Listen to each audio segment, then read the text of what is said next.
మీకు ఏదైతే రోజు ఐఓఐ ప్లాన్ అనుకుంటున్నారో ఆ రోజు ముందుగానే తినేసి రావాలి. ఫాస్టింగ్ ఉండాల్సిన అవసరం లేదు. హస్బెండ్ అండ్ వైఫ్ ఇద్దరికి వైరల్ మార్కర్స్ అనేవి చేయించుకోవాలి.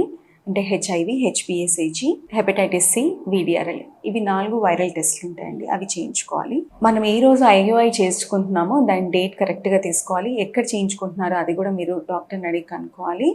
మెడికేషన్స్, ప్రీ మెడికేషన్స్ ఉంటాయి, అవి కూడా కరెక్ట్గా తీసుకోవాలి. సో చేసే రోజు ఏం చేయాలంటే you should be in a positive mind, చాలా కంఫర్టబుల్గా రెస్టింగ్ పొజిషన్లోనే ఉండాలి. మీకు చేసేటప్పుడు డాక్టర్ స్కాన్ గైడెడ్ ఐయుఐ చేస్తారు. చేసేటప్పుడు మీరు ఎలాంటి డిస్కంఫర్ట్కి లోనవ్వకుండా కొంచెం కంఫర్టబుల్గా ఉండేటట్టుగా చూసుకోండి మీ పొజిషన్. కానీ చేసిన తర్వాత 30 minutes వరకు రెస్ట్ ఇస్తారండి. దాని తర్వాత మీ నార్మల్ యాక్టివిటీస్ మీరు రిజ్యూమ్ చేసుకోవచ్చు. చేసుకున్న తర్వాత తీసుకోవాల్సిన జాగ్రత్తలు ఏంటంటే, అబ్డామిన్ మీద ప్రెషర్ పడేటట్టుగా ఏ పనులు చేయకూడదు.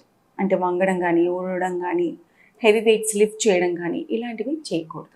చేసిన తర్వాత, ప్రొసీజర్ చేసిన తర్వాత ఫాలో అవ్వాల్సిన మెడికేషన్స్ టైం టు టైం తీసుకోండి. దానివల్ల ప్రొజెస్ట్రాన్ సపోర్ట్ ఉంటుంది.